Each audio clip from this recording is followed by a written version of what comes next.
আজকে আমরা আলোচনা করব বিভক্তি, অনুসর্গ, নির্দেশক এদেরকে নিয়ে। এরা কি ব্যাপার? তাহলে আজকে আমাদের আলোচনার বিষয় হচ্ছে বিভক্তি, অনুসর্গ, নির্দেশক।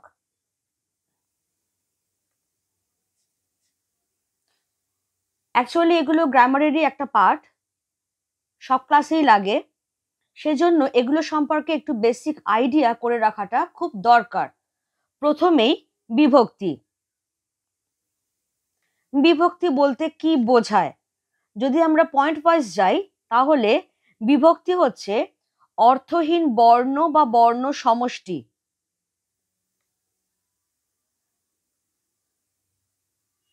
এটা আমার হয়ে গেল পয়েন্ট নাম্বার 1। পয়েন্ট নাম্বার 2 যেটা, এরা কি করে তাহলে? এরা ধাতু বা শব্দের পরে যুক্ত হয়ে সেগুলোকে পদে পরিণত করে।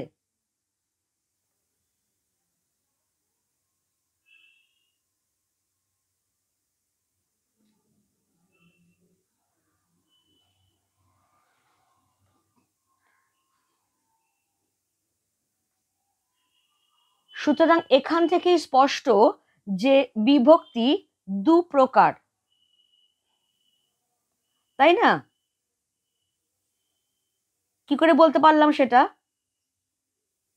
সেটা হচ্ছে এই জায়গাটা থেকে, যে হয় ধাতুর সঙ্গে যুক্ত হবে বা শব্দের সঙ্গে যুক্ত হবে। সেটার থেকে আমরা কনক্লুশনে আসছি যে বিভক্তি দু প্রকার। একটা হচ্ছে ধাতু বিভক্তি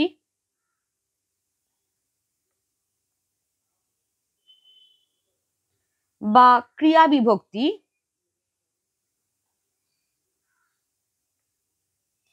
আর একটা হলো শব্দ বিভক্তি। এবার ধাতু বিভক্তি জিনিসটা কি, যেটা আমরা এক্ষুনি পড়ে এলাম। 1 নম্বর পয়েন্ট হচ্ছে ধাতুর পরে যুক্ত হবে এই বিভক্তিগুলো।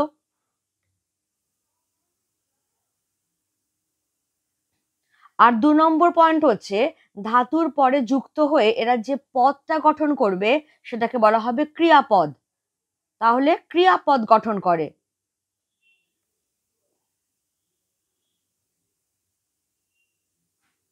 হয়ে গেল, ডান। এবারে এসো শব্দ বিভক্তি। নামটা থেকেই পরিষ্কার যে এই বিভক্তিগুলো শব্দের পরে যুক্ত হবে। তাহলে শব্দের পরে যুক্ত হয়, বেশ ভালো কথা। এবার শব্দের পরে যুক্ত হয়ে এরাও তো পদ তৈরি করবে। কি জাতীয় পদ তৈরি করবে? নাম পদ। কারণ ক্রিয়াপদকে বাদ দিলে পদের আর একটা ভাগই পড়ে থাকে, সেটা হচ্ছে নাম পদ। নাম পদ গঠন করে। ব্যাস, এই হয়ে গেল বিভক্তির শ্রেণীবিভাগ। এবারে তাহলে আমরা দেখে নেব যে বিভক্তির কাজগুলো কি কি।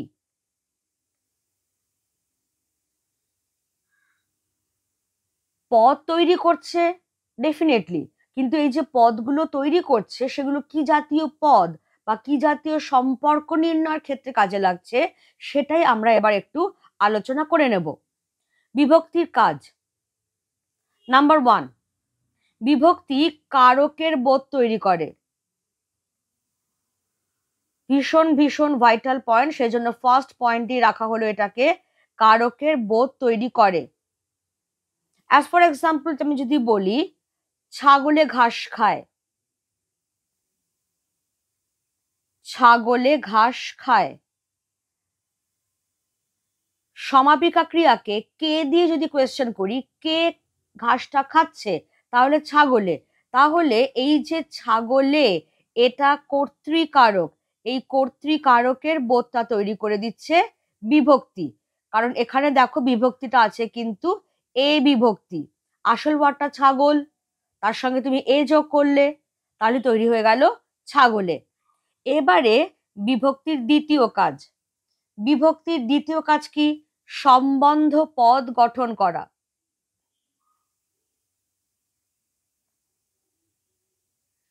সম্বন্ধ পদ গঠন করা কিরকম? আমি যদি বলি তোমার বাড়ি কোথায়, জিজ্ঞেস করতেই পারি আমি আমার বন্ধুকে, তোমার বাড়ি কোথায়? তাহলে এখানে এই যে তোমার কথাটার সঙ্গে বাড়ি কথাটার সম্পর্ক তৈরি হচ্ছে, তার মানে এইটা হয়ে যাচ্ছে সম্বন্ধ পদ। বিভক্তি এখানে র, কারণ আসল ওয়ার্ডটা হচ্ছে তোমা, তোমা প্লাস র যোগ হয়ে তৈরি হচ্ছে তোমার। তাহলে র বিভক্তি, এটা আমি ব্র্যাকেটে রাখলাম বুঝবার সুবিধের জন্য। এবারে বিভক্তির আরেকটা কাজ একটু আমরা দেখে নেব। বিভক্তি আরেকটা কি করছে, সেটা হলো ক্রিয়া বিশেষণ গঠন করে।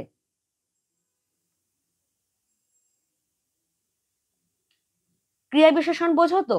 অর্থাৎ যে বিশেষণ কিনা একটা ক্রিয়াকে বিশেষিত করছে, যে কাজটা কিভাবে হচ্ছে, কখন হচ্ছে, কোথায় হচ্ছে, এইগুলো কি বলা হবে ক্রিয়া বিশেষণ। তো আমাদের বিভক্তি এই ক্রিয়া বিশেষণও তৈরি করে।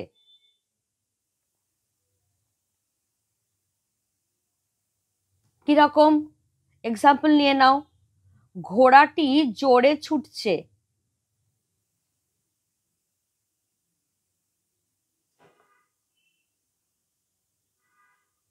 ছুটছেটা হয়ে গেল ক্রিয়া, এবার কেমন ভাবে ছুটছে, জোরে, তাহলে জোরেটা হয়ে যাচ্ছে ক্রিয়া বিশেষণ।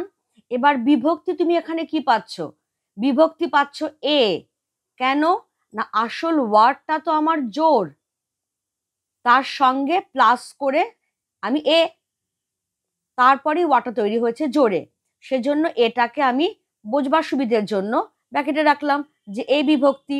তাহলে এই যে কোথাও এ বিভক্তি, কোথাও র, কোথাও এ, এগুলো সব যোগ করে করে বিভক্তি কি করছে, কখনো কারকের বোধ তৈরি করছে, সম্বন্ধ পদ তৈরি করছে, ক্রিয়া বিশেষণ গঠন করছে, এইগুলো।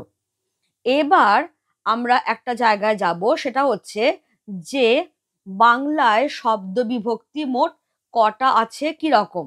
এটার জন্য আমার একটু স্পেস দরকার।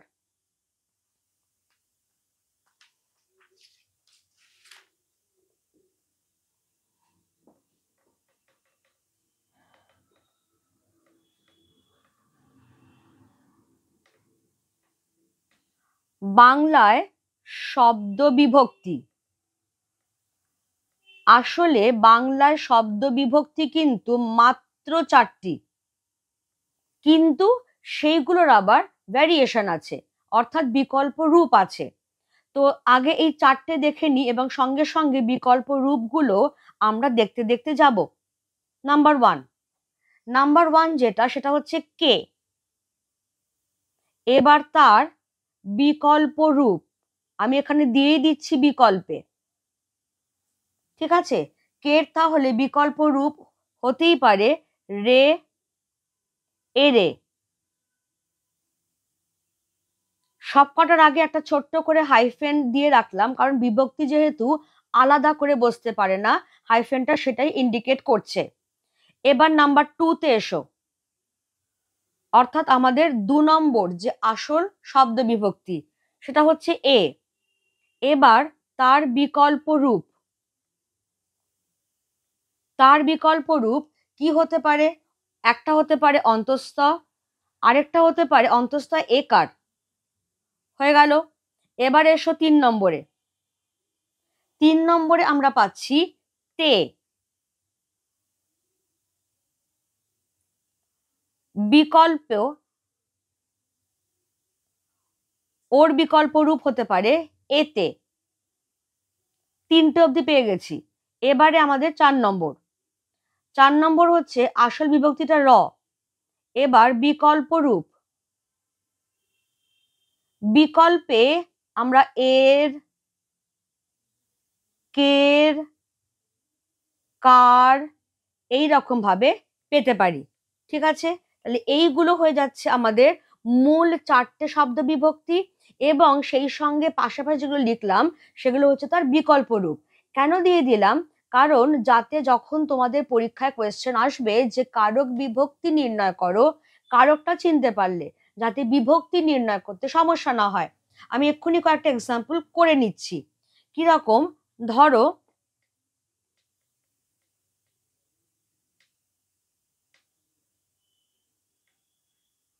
আমাকে বলা হয়নি, এটা একটা করলাম। তারপরে আমি ধরো বললাম যে কে ডাকে তোমারে, এখানে দাঁড়িয়ে এখানে কোয়েশ্চেন মার্ক হয়ে গেল। নেক্সট আমি বললাম ধরো মায়ে ডাকে, মায়ে ডাকে। নেক্সট আমি বলছি রাম ভাত খাচ্ছে,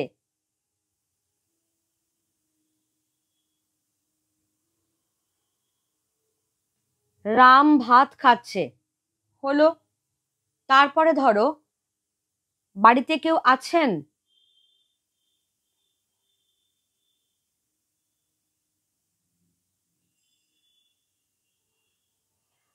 ঘরেতে ভ্রমর এলো গুনগুনিয়ে, গানই আছে একটা, ঘরেতে ভ্রমর এলো গুনগুনিয়ে,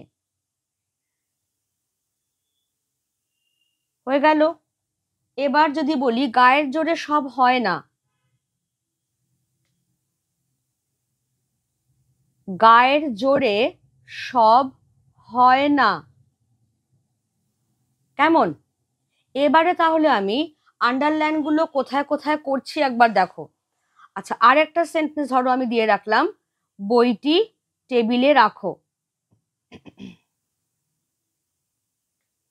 বইটি টেবিলে রাখো, হয়ে গেল। এবার আমি আন্ডারলাইন গুলো করছি দেখো, আমাকে, যদি এই ওয়ার্ডটা নেওয়া হয় আমাকে, তাহলে বিভক্তি কিন্তু কে বিভক্তি, কেমন? আমি এখানে ব্র্যাকেটে আলাদা করে দিয়ে দিলাম কে, যাতে চিনতে সুবিধে হয়। কে ডাকে তোমারে, এইখানটায় বিভক্তিটা হচ্ছে তোমার রে যেটা, সেখানে বিভক্তি কি হবে একটু আমাকে চট করে বলো। রে বিভক্তি, আমরা তো ভ্যারিয়েশনে পেয়েই গেছি, বিকল্পে পেয়ে গেছি কিন্তু রে, তাহলে রে বিভক্তি। আমি কিন্তু সবাইকে একটু বলবো যে আমি এখানে করে দিচ্ছি কারণ তোমাদের সঙ্গে সরাসরি এই মুহূর্তে সরাসরি যোগাযোগ করবার কোনো উপায় আমার নেই, তো আমি আমার মতো করছি। এবার তোমরাও কিন্তু কোনো একটা বা কোনো দুটো ধরে তোমাদের মতো করে উত্তর দেবে যে এখানে যে ওয়ার্ডটা আপনি বললেন এই বিভক্তি, যদি আমার সঙ্গে মেলে ভালো, যদি না মেলে তখন আমরা দেখবো যে কার কোথায় গন্ডগোল হচ্ছে, কেমন? এবারে দেখো এই ওয়ার্ডটা মায়ে ডাকে, এই যে অন্তঃস্থ একার, তাহলে এটাও যে একটা বিভক্তি হয় সেটা কিন্তু আমরা এইখান থেকেই দেখে এসেছি, তাহলে এখানে আমরা পাচ্ছি অন্তঃস্থ একার বিভক্তি, হয়ে গেল। এবার এই বিষয়টা হচ্ছে এই সেন্টেন্সটা নিয়ে একটু মুশকিলে পড়লাম, কারণ এই সেন্টেন্সটাতে খাচ্ছেটা তো ক্রিয়াপদ, রাম আর ভাত এই দুটো পদ। এবার পদ মানে বিভক্তি ডেফিনেটলি আছে, কারণ বেসিক কনসেপ্টটাই হচ্ছে কোনো একটা শব্দ বিভক্তি যুক্ত না হয়ে সে বাক্যে ঢুকতে পারবে না। ফর এক্সাম্পল, তুমি ক্লাস 9-এর পরীক্ষায় পাশ না করলে 10-এর ক্লাসরুমে গিয়ে বসতে পারবে না, ব্যাপারটা ঠিক সেরকম। তার মানে এদের সঙ্গে ডেফিনেটলি বিভক্তি আছে, কিন্তু আমরা যে কটা আলোচনা করলাম তার একটার সঙ্গেও তো মিলছে না, সেজন্য এটা আপাতত থাক বাবা, দেখি ওটাকে নিয়ে পরে দেখা যাবে। এবারে এসো তার পরেরটা, বাড়িতে কেউ আছেন, তে, তেটা বিভক্তি হয়, আমরা পড়ে এসেছি, সেজন্য তেটা খুব সিম্পল পেয়ে গেলাম। এবার ঘরেতে, এইখানটাতে কিন্তু এতে বিভক্তি, কারণ আসল ওয়ার্ডটা হচ্ছে ঘর, তার সঙ্গে এতে যোগ করলাম, হয়ে গেল ঘরেতে। এবারে দেখো গায়ের জোরে সব হয় না, আমি এখানে দুটো ওয়ার্ডই নিতে পারতাম, আমি একটা নিচ্ছি গায়ের, তাহলে এখানটা আসল ওয়ার্ডটা গা, তার সঙ্গে তাহলে এর বিভক্তি যোগ হয়েছে, তাই জন্য হয়ে গেল গায়ের। এবারে এই এক্সাম্পলটা দেখো, বইটি টেবিলে রাখো, টেবিলেটা আমরা বুঝতে পারছি এ বিভক্তি, কারণ টেবিল যোগ এ, তাহলে এইটা পাওয়া গেল এ বিভক্তি। এবার এইটাকে নিয়ে একটু সমস্যায় পড়েছি, এইখানে তাহলে কি বিভক্তি হবে, কারণ টি বলে কোনো বিভক্তিও আমাদের স্টকে নেই, তাহলে এই দুটোতে একটু আমি স্টার বসিয়ে রাখলাম, ওখানে স্টার সার্কেল বসিয়েছি, এখানে আমি ডাবল স্টার বসিয়ে রাখলাম। প্রথমে তাহলে এই স্টার সার্কেলটাকে একটু আমরা সলভ করে নেব। স্টার সার্কেলটা আর কিছুই নয়, সেটা হচ্ছে যে 4 রকমের প্রধান শব্দ বিভক্তি আমরা আলোচনা করলাম, এছাড়াও রয়েছে কিন্তু শূন্য বিভক্তি। বানানটা একটু সবাই দেখে নেবে, কারণ মানে 100 জনের মধ্যে অন্তত 99 জনের এই শূন্য বানানটা ভুল হয়। শূন্য বানানে তালে বসয় দীর্ঘ আর দন্তের না জফলা। শূন্য বিভক্তি মানেটাই হচ্ছে যে বিভক্তির কোনো চিহ্ন নেই।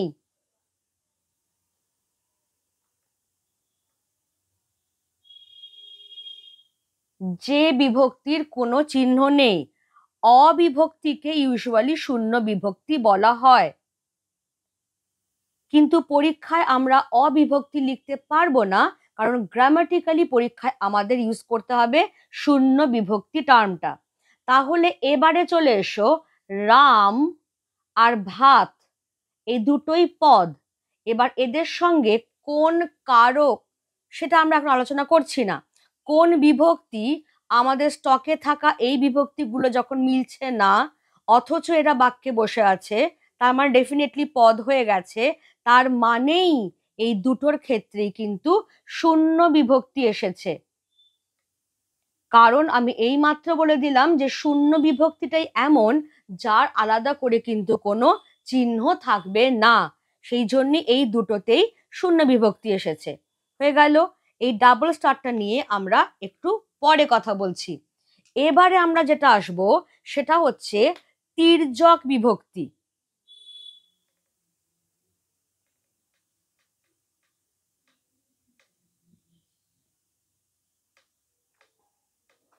তির্যক বিভক্তি ভীষণ ভাবে পরীক্ষায় আসে, মানে এটা মাধ্যমিক পরীক্ষার খুব কমন একটা কোয়েশ্চেন। তির্যক বিভক্তি কাকে বলা হয়? খুব সহজে বুঝে নাও, যে বিভক্তি সব কারকে ব্যবহৃত হয়।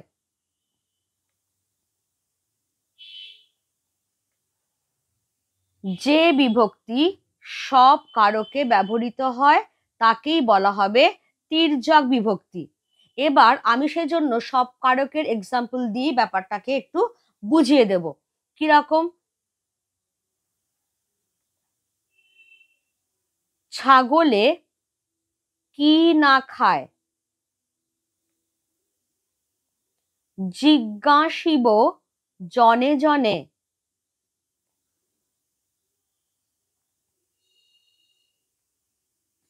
এ কলমে ভালো লেখা হয়।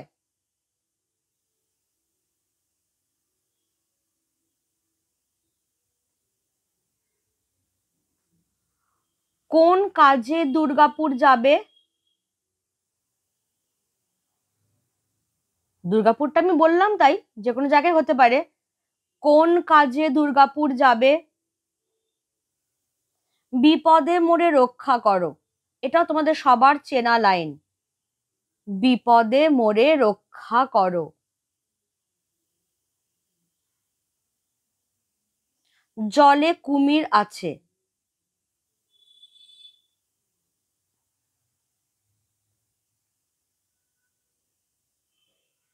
তাহলে সব কারকে ব্যবহৃত হয়। কারক আমরা জানি 6 প্রকার: কর্তৃকারক, কর্মকারক, করণ কারক, নিমিত্ত কারক, অপাদান কারক, অধিকরণ কারক। কেমন? এবার ছাগলে কি না খায়? কে খায়? ছাগলে। তাহলে কর্তৃকারকের বোধ তৈরি করছে, দেখো এ বিভক্তি। তাহলে বিভক্তিটা হচ্ছে এ, স্ট্রোক দিয়ে লিখলাম কর্তৃকারক। ফাইন। জিজ্ঞাসিব জনে জনে, কাকে জিজ্ঞাসা করব? না, প্রত্যেকটা লোককে। জন মানে লোক, তাহলে জনে জনে, দু জায়গাতেই দেখো এ বিভক্তি। তাহলে এখানেও এ বিভক্তি, আর যেহেতু কাকে, তার মানেই কর্মকারক। হয়ে গেল। এবার যদি বলি এ কলমে ভালো লেখা হয়, কলমেটাকে যদি আমি বলি যে কিসের দ্বারা ভালো লেখা হয়, কলমের দ্বারা, তাহলে এখানেও এ বিভক্তি। আর যেই দ্বারা দিয়ে কোয়েশ্চেন করেছি তার মানে সেটা করণ কারক। কোন কাজে দুর্গাপুর যাবে? কাজে, অর্থাৎ কাজের জন্য। কোন কাজের জন্য, কোন কাজের উদ্দেশ্যে, এখানেও তাহলে এ বিভক্তি। আর যেহেতু জন্য বা উদ্দেশ্য দিয়ে কোয়েশ্চেন করলে আনসার আসছে, সেই জন্য এটা হয়ে যাচ্ছে নিমিত্ত কারক। কেমন? এবারে দেখো যেটা আসছে, বিপদে মনে রক্ষা করো। বিপদে কথাটাকে নাও, কোথা থেকে রক্ষা করবার কথা হচ্ছে, বিপদ থেকে। তাহলে এখানেও এ বিভক্তি, আর যেহেতু কোথা থেকে সেই জন্য অপাদান কারক। লাস্টে দেখো জলে কুমির আছে। কোথায় কুমিরটা আছে? জলে। তাহলে এখানেও এ বিভক্তি, আর যেহেতু কোথায় দিয়ে কোয়েশ্চেন করেছি তাই অধিকরণ কারক। সুতরাং এই যে সব রকম কারকে এই বিভক্তিটা ব্যবহৃত হলো, কোন বিভক্তিটা? এ বিভক্তি। সেই জন্য এই বিভক্তিটাকে আমরা বলতেই পারি একটা তির্যক বিভক্তি। এরকম ভাবে তে বা এতে যে বিভক্তি তোমার সব কারকে ব্যবহৃত হতে পারবে তাকেই বলা হবে তির্যক বিভক্তি। কেমন? এবারে একটা জায়গা দেখো, আমি একটা সেন্টেন্স নিচ্ছি, সেন্টেন্সটার মধ্যে কি আনছি দেখো। ধরো আমি বললাম রামের চেয়ে শ্যাম বড়।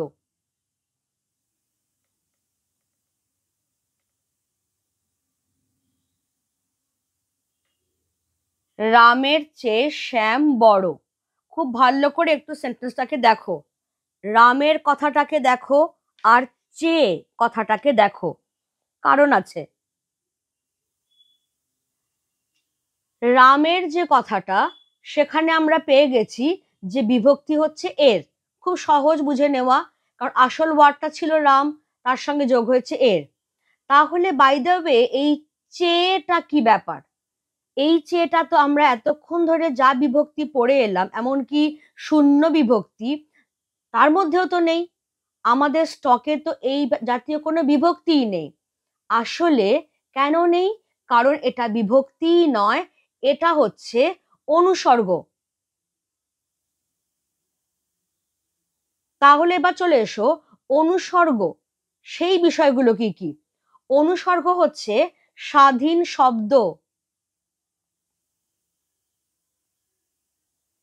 যদি বলো কি পদ? অব্যয় পদ। এবার অনুসর্গ কি করবে? অনুসর্গ বিশেষ্য বা বিশেষ্য স্থানীয় যে পদ,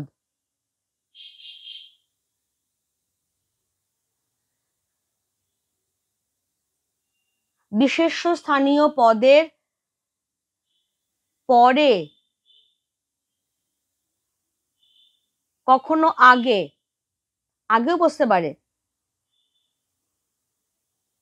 বসে কিরকম বসবে? আলাদা ভাবে বসবে। আলাদা ভাবে বসে কারক সম্পর্ক নির্ণয় করে।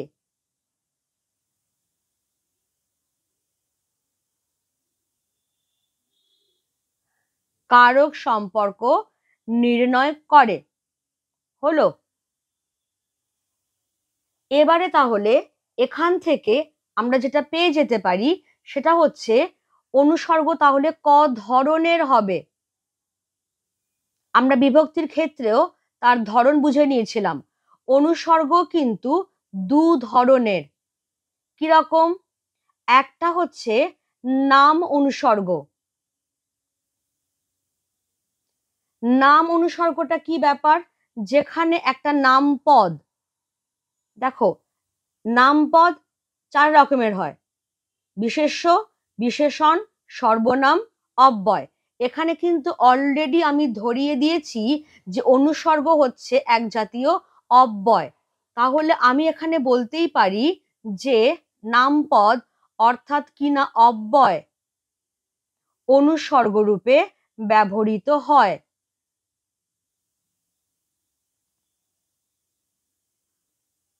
অনুসর্গ রূপে ব্যবহৃত হয়। কিরকম?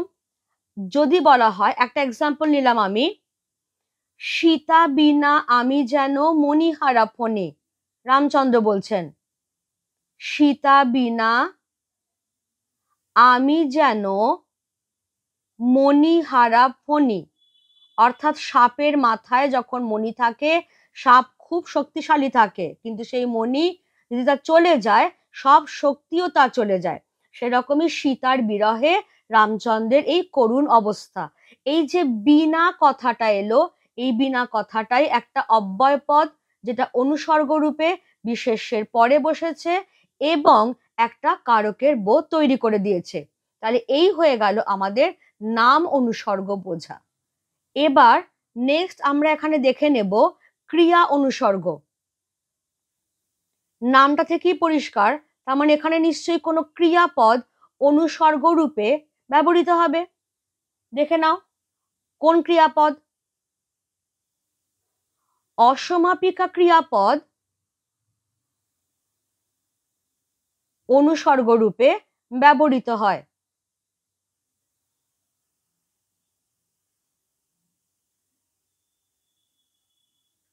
এখানেও আমি এক্সাম্পল নিব।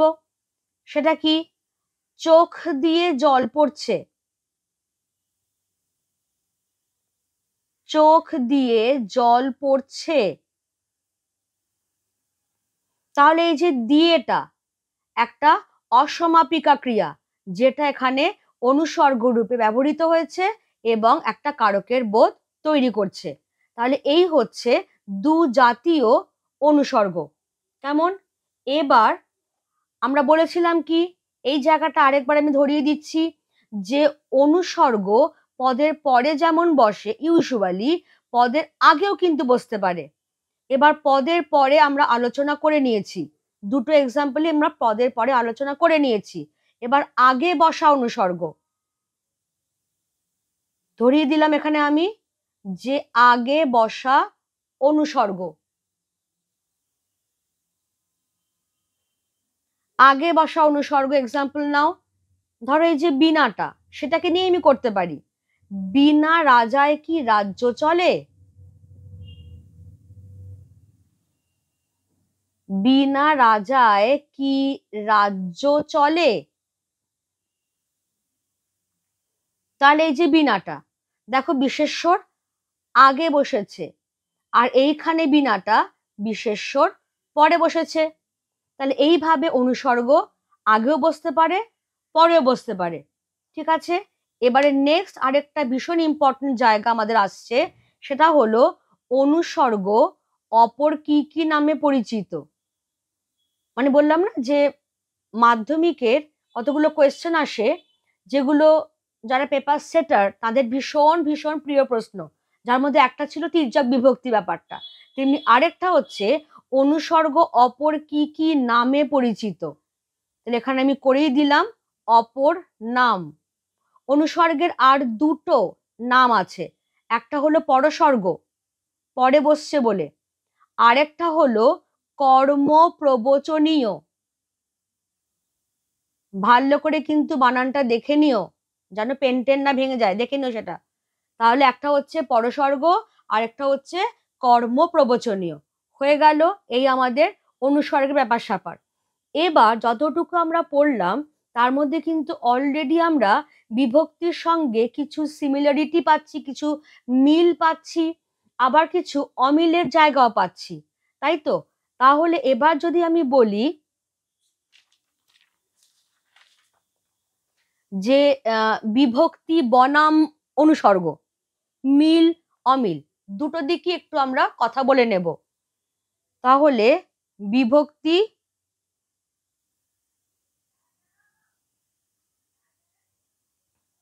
আর অনুসর্গ, এদের মধ্যে মিলের জায়গাটা কোথায়?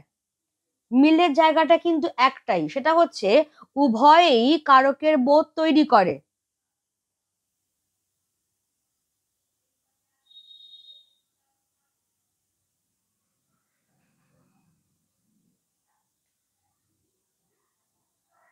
আমরা পরে ডেফিনেটলি এটা নিয়ে কথা বলবো, যে কিভাবে অনুসর্গ থেকেও আমরা কারক পেতে পাচ্ছি।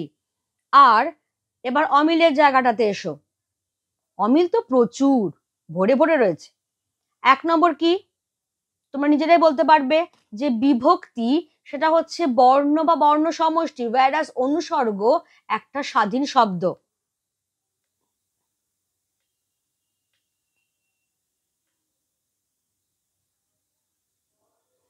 একটা জিনিস বলে রাখি, খেয়াল রেখো, সেটা হচ্ছে বাংলায় কিন্তু যখন পার্থক্য লিখতে দেবে কখনো সায়েন্স সাবজেক্টের মতো মাঝখানে দাগ কেটে কলম তৈরি করে পার্থক্য লিখবে না। এটা কিন্তু বাংলা গ্রামারের নিয়ম নয়, টানা লিখতে হয়, যেরকম ঠিক আমি লিখছি। বিভক্তি বর্ণ বা বর্ণ সমষ্টি, আর অনুসর্গ স্বাধীন শব্দ।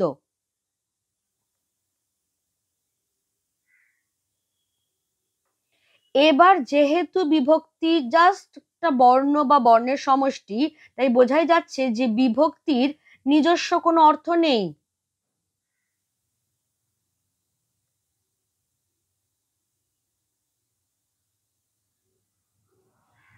কিন্তু অনুসর্গ তো একটা স্বাধীন শব্দ রে বাবা, তাই অনুসর্গের অফকোর্স নিজস্ব অর্থ আছে। অনুসর্গের নিজস্ব অর্থ আছে। এবার 3 নম্বর পয়েন্ট কি হতে পারে, সেটা হচ্ছে যে বিভক্তি সেটা কিন্তু ধাতু বা শব্দের সঙ্গে জুড়ে যায়। আর যেটুকু এক্সাম্পল আমরা আলোচনা করলাম, অনুসর্গ কিন্তু শব্দের আগে বা পরে আলাদাভাবে বসে, ও কিন্তু কারোর সঙ্গে জুড়ে যাবার গল্পেতেই নেই।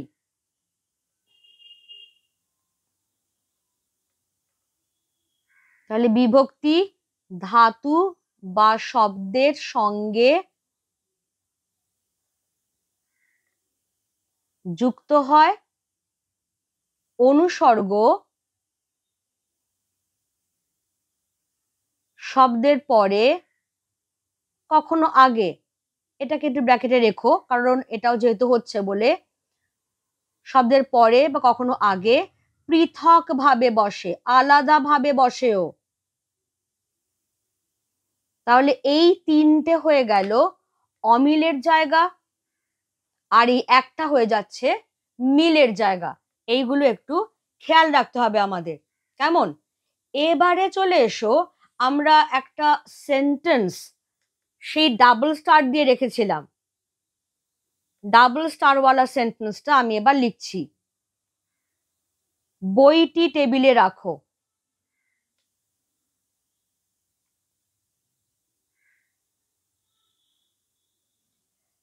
টেবিল এটা নিয়ে আমাদের কোনো সমস্যা হয়নি, সমস্যাটা হয়েছে বইটাকে নিয়ে। তাও বইটাকে নিয়ে নয়, বইয়ের এই টিটাকে নিয়ে আমাদের সমস্যা হয়েছে, কারণ এই টি আমাদের কোনো শব্দ বিভক্তির মধ্যেই পড়ছে না, এমনকি শূন্য বিভক্তিও নয় সেটা। তাহলে এই টিটা হচ্ছে নির্দেশক। এবার চলে এসো, এর কি কি বৈশিষ্ট্য, কাকে আমরা বলবো নির্দেশক? নির্দেশক হচ্ছে নাম্বার 1 বর্ণ বা বর্ণগুচ্ছ,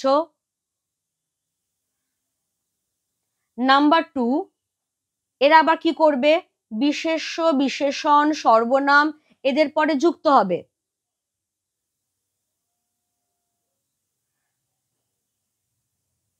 বিশেষ্য বিশেষণ সর্বনামের পরে যুক্ত হয়। আর কি করে, সেটা হচ্ছে ব্যক্তি বা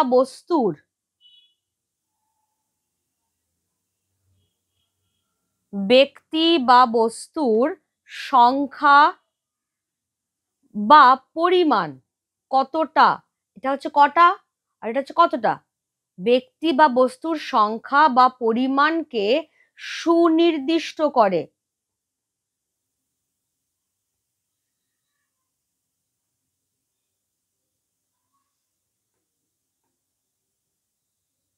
কিরকম, যেমন ধরো আমি যদি বলি চিঠিখানা পকেটেই ছিল, নদীর বিদ্রোহতে আছে এই লাইনটা, চিঠিখানা পকেটেই ছিল। তাহলে এই যে খানা, তার মানে একটাই চিঠি, তাহলে এই যে বস্তুটার সংখ্যাটাকেও নির্দিষ্ট করে দিচ্ছে, ও কিন্তু কোনো কারকে ঝামেলাতে নেই। বিভক্তি অনুসর্গ এরা যেরকম কারকের ঝামেলাতে আছে, ও সেসবে নেই। ও শুধু ব্যক্তি বা বস্তুর সংখ্যাটাকে নির্দিষ্ট করবে বা কতটা পরিমাণ সেইটা বলবে। আবার ধর আমি যদি বলি ছেলেগুলো মাঠে খেলছে, ছেলেগুলো মাঠে খেলছে, তাহলে এখানে এই যে গুলোটা, এটাকেও তাহলে আমরা বলবো নির্দেশক। কেমন? তাহলে এইখান থেকে আমরা বলতেই পারি যে রা, এরা, গুলি, গুলো,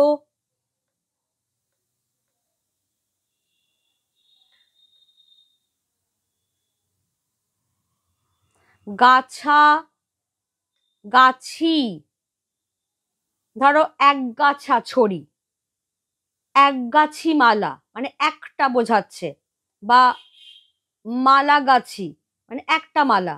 এই যে গাছা গাছি শব্দগুলো আমরা পাই, এই যে খানা, খানি,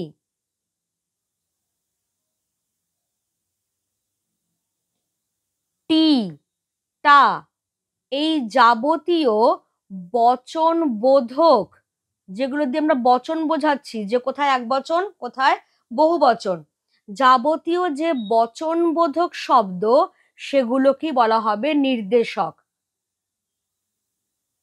কেমন?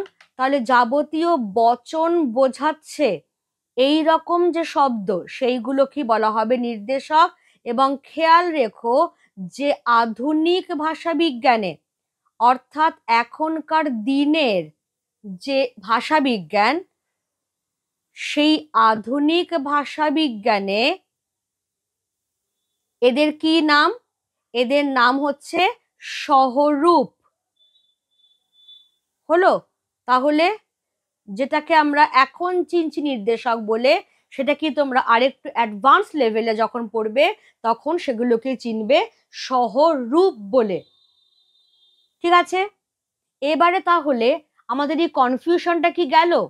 যে বইটি টেবিলে রাখো, এই যে বইটি, এখানে তাহলে বিভক্তি কোনটা এসেছে? তোমাকে যদি জিজ্ঞেস করা হয়, তুমি টি তো বলতে পারবে না, কারণ তুমি এইমাত্র শিখলে যে টিটা হচ্ছে নির্দেশক। তাহলে টি যদি নির্দেশক হয় তাহলে আর কোনো বিভক্তি চিহ্ন নেই, তার মানেই বইটা, এই পুরো কথাটার মধ্যে যে বিভক্তিটা আছে সেটা হলো শূন্য বিভক্তি, কারণ তার তো কোনো চিহ্ন নেই, সেই জন্য এটা হয়ে যাচ্ছে শূন্য বিভক্তি। ঠিক আছে? এবার আমি জাস্ট আর একটা ছোট্ট জিনিস খালি আলোচনা করে দেব, সেটা হচ্ছে বিভক্তি আর অনুসর্গ কিভাবে কারকের বোধ তৈরি করে। এটা তো আমরাই পড়ে এলাম এতক্ষণ। বিভক্তি, অনুসর্গ, এদের কমন ফ্যাক্টর হচ্ছে এরা উভয়ই কারকের বোধ তৈরি করে।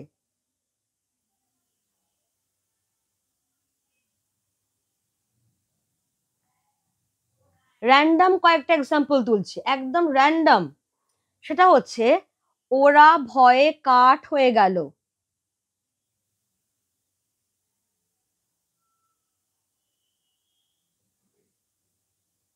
এইটা একটা। নেক্সট আমি নিচ্ছি, ধরো ছুরি দিয়ে ফল কাটো, ছুরি দিয়ে ফল কাটো। দেন আমি নিলাম ধরো তোমার দ্বারা এ কাজ হবে না,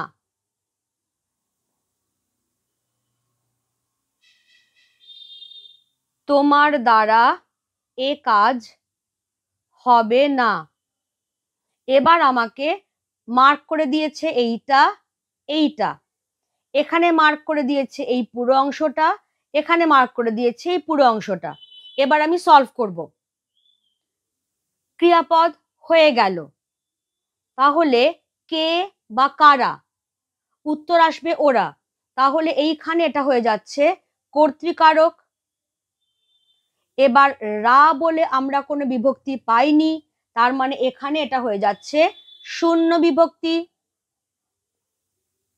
যেখানেই দেখবে বিভক্তির চিহ্ন পাচ্ছ না সেখানেই সেটা শূন্য বিভক্তি। এবার ভয়, তাহলে কিসের দ্বারা ওরা কাঠ হয়ে গেল? ভয়ের দ্বারা, তার মানে এখানে এটা করণ কারক। আসল ওয়ার্ডটা ভয় প্লাস এ, এ বিভক্তি, করণ কারক এ বিভক্তি। চলে এসো এবার পরের সেন্টেন্সটা, ছুরি দিয়ে ফল কাটো। কি দিয়ে ফল কাটবে, কিসের দ্বারা ফল কাটবে? ছুরি দিয়ে, তাহলে করণ কারক। এবার খেয়াল করো, যখন আমি এই আলাদা একটা ওয়ার্ড পেয়ে গেছি অনুসর্গ, তখন কিন্তু আর বিভক্তিটা কি আছে সেটা ম্যাটার করে না, ফলে আমার সেখানে বিভক্তিটা দেবার দরকার নেই। তাহলে করণ কারক দিয়ে অনুসর্গ, দিয়েটাকে একটা সিঙ্গেল কোটের মধ্যে রাখবে যাতে বুঝতে সুবিধে হয়। সিমিলারলি এখানে দেখো, তোমার দ্বারা এ কাজ হবে না, তাহলে এখানেও যেটা হচ্ছে করণ কারক দ্বারা রয়েছে। এবার তুমি কি লিখবে? ধরো আমি কারকটা আগে আইডেন্টিফাই করতে পেরেছি, চাপাচাপ বসিয়ে দিলাম করণ কারক। তারপরে কি আমি লিখবো যে র বিভক্তি দ্বারা অনুসর্গ? নেভার, কারণ আমি এইমাত্র বললাম দ্বারা যেই পেয়ে গেছি তাহলে সেটাই এখানে মেন কাজ করবে, করণ কারক দ্বারা অনুসর্গ।